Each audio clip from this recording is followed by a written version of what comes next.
Hari ini kita akan melakukan pengocoran cabai rawit kaliber dengan tujuan agar tanaman menjadi imunnya menjadi kuat terhadap serangan jamur, khususnya layu, busuk daun, dan antraknosa.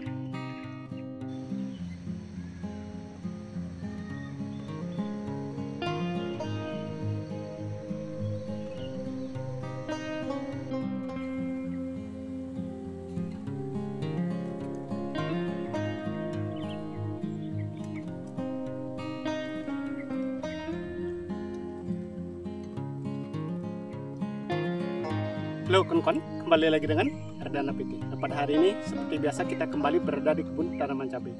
Sebagaimana kawan-kawan bisa lihat di belakang kita ini, tanamannya sangat hijau sekali, sangat subur. Dan hari ini kita akan melakukan pengocoran lagi kawan-kawan, di mana bertujuan agar tanaman yang kita tanam ini pertumbuhannya maksimal, pH-nya tidak drop, karena beberapa hari kemarin itu hujan di tempat kita sangat luar biasa lebat, sehingga tanaman sempat diserang namanya busuk daun, busuk ranting, dan ada juga busuk batang kawan-kawan. Tetapi itu sudah kita kendalikan dengan cara melakukan penyeprian dengan bahan aktif tembaga hidroksida, dan untuk pencegahan keriting kita juga sudah melakukan penyeprian dengan bahan aktif abamectin. Dan hari ini seperti yang sudah kita sampaikan, kita akan melakukan pengocoran. Jadi ini sangat penting sekali. Jadi spray dan kocor ini sangat penting untuk memaksimalkan pertumbuhan tanaman cabai agar terhindar dari penyakit-penyakit yang sangat mematikan seperti layu, busuk daun, ataupun nantinya antraknosa. Oleh karena itu, ikuti terus videonya, jangan di skip agar tidak gagal paham. Sebelum kita melakukan pengocoran hari ini, kita lihat dulu kondisi tanamannya kawan-kawan. Dan hari ini kita berada di kebun ini pagi-pagi. Cuacanya cukup cerah, terik sinar matahari, sudah kerasa panas kawan-kawan. Mudah-mudahan tidak ada hujan. Jadi kalau cuaca cerah seperti ini, maka tanaman biasanya tumbuh normal. Tidak seperti beberapa hari yang lalu, itu diguyur hujan setiap hari, sehingga tanaman ada terserang namanya busuk daun, busuk batang, dan busuk ranting kawan-kawan. Tetapi itu sudah terkendali dengan melakukan penyeprian fungisida tembaga hidroksida. Kita memakai Kopsid 77. Dan ada beberapa tanaman yang diserang keriting sudah kita kendalikan dengan melakukan penyeprian dengan bahan aktif abamectin. Nah, ini sudah ada buahnya seperti ini. Sangat lumayan ini kawan-kawan, sudah buah-buahnya sudah ada. Dan kita di sini tidak melakukan pemotongan tunas, baik itu tunas air maupun tunas yang produktif. Ini bisa dilihat, ini tunas airnya sudah panjang, ini sudah besar juga. Kita biarkan karena hujan setiap hari. Kalau kita paksakan lakukan pemotongan tunas air maupun tunas yang produktif seperti ini, maka yang terjadi secara umum itu biasanya akan diserang namanya jamur, yaitu busuk batang, itu biasanya. Makanya kita menghindari pemotongan tunas. Nah, itu teknik pertama yang kita lakukan dalam perawatan tanaman cabai, khusus di musim penghujan. Jadi kalau musim kemarau, agar tanaman rapi, bersih, memang bagusnya melakukan pemotongan tunas. Nah, seperti ini kita contohkan, ini tunas air, kecil-kecil seperti ini. Bagusnya memang dipotong kawan-kawan.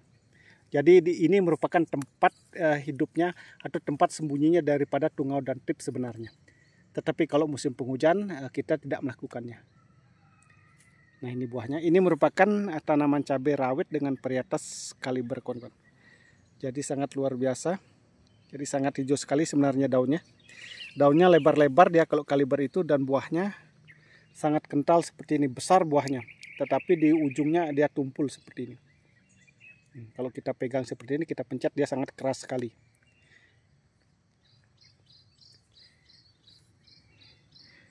Nah, ini tanaman ini memang tidak merata besarnya kawan-kawan, ada yang kecil seperti ini. Ini kemarin waktu melakukan penanaman, ada diserang namanya orong-orong. Jadi di bawah bedengan itu ternyata ada orong-orong. Nah, seperti ini kita sulam, dia tidak bisa mengejar, masih kecil, tapi nanti dia akan tumbuh maksimal kalau ada panas nanti kawan-kawan. Seperti ini.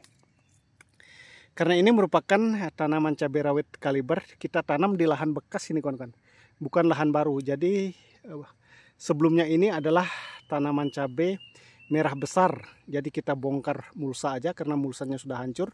Kita tambah yang namanya kapur dolomit, kotoran ayam atau pupuk kandang ayam, dan pertipos, hanya memakai 3 jenis bahan ini.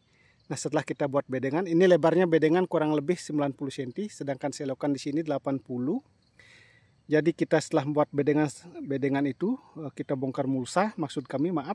Setelah bongkar mulsa, karena merupakan lahan bekas, kita tabur kapur, kotoran ayam dan pertipos. Kita cangkul biar 3 bahan tersebut diaduk merata.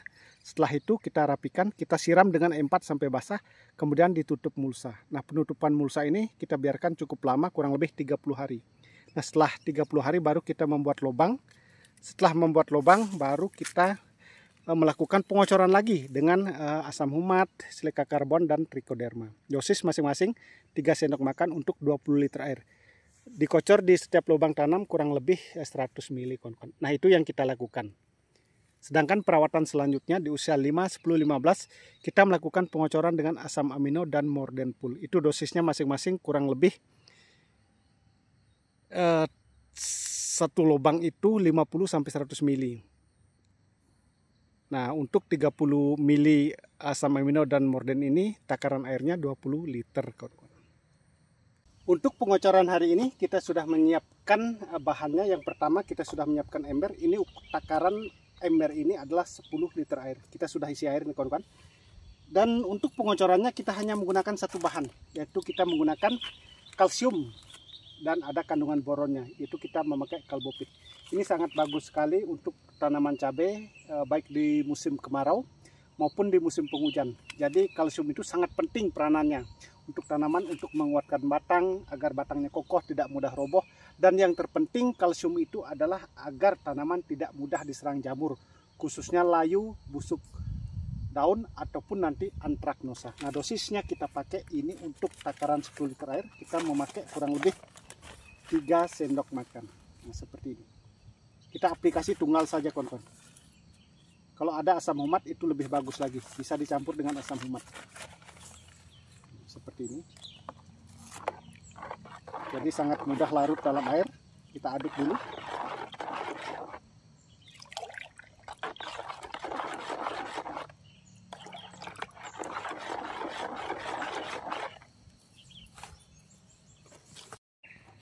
Nah, jika sudah larut yaitu kalsium dan airnya secara merata, baru kita melakukan pengocoran.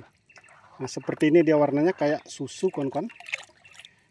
Dan ini alat kocornya sangat sederhana sekali. Ini botol atonik kita potong. Ini takarannya kurang lebih 100 ml nih kawan-kawan.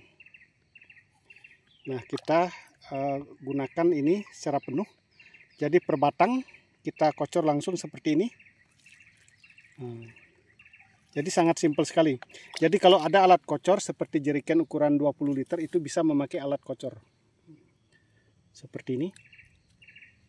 Jadi kalau kita rutin melakukan pengocoran seperti ini, spray dan semprot, jadi maka tanaman akan kuat imunnya kawan-kawan. Jadi batangnya akan menjadi kokoh, tidak mudah terkena namanya jamur, khususnya nanti setelah pembuahan yaitu antraknosa. Nah, jadi per batang kita kasih kurang lebih 100 ml seperti ini. Nah, ini ada bekas-bekasnya yang terserang namanya busuk daun kemarin. Ini sudah kering dia ini. Jadi kalau ada panas dia cepat sekali, apalagi dispray dengan fungisida tembaga hidroksida bahan aktifnya kawan-kawan. Jadi sangat cepat sekali. Dan ini yang kita katakan kena busuk batang ini, nah ini seperti ini, tapi dia masih hidup. Setelah kita semprot kemarin dia sudah normal lagi seperti ini, tetapi ini dia mau patah ini, tetapi dia hidup ini. Itu kalau kita patahkan seperti ini, nah itu. Dia sudah kering ini, sudah tidak jadi masalah dia ini, dan di bawahnya sudah tumbuh tunas-tunas ini, sangat cepat sekali dia. Kegiatan kita hari ini melakukan pengocoran tanaman cabai rawit kaliber dengan kalsium dengan maksud atau tujuan agar batang menjadi keras, tanaman terhindar dari serangan namanya antraknosa serta penyakit jamur lainnya. Sudah selesai kita lakukan dan semoga kedepannya kita menjadi sukses sama-sama.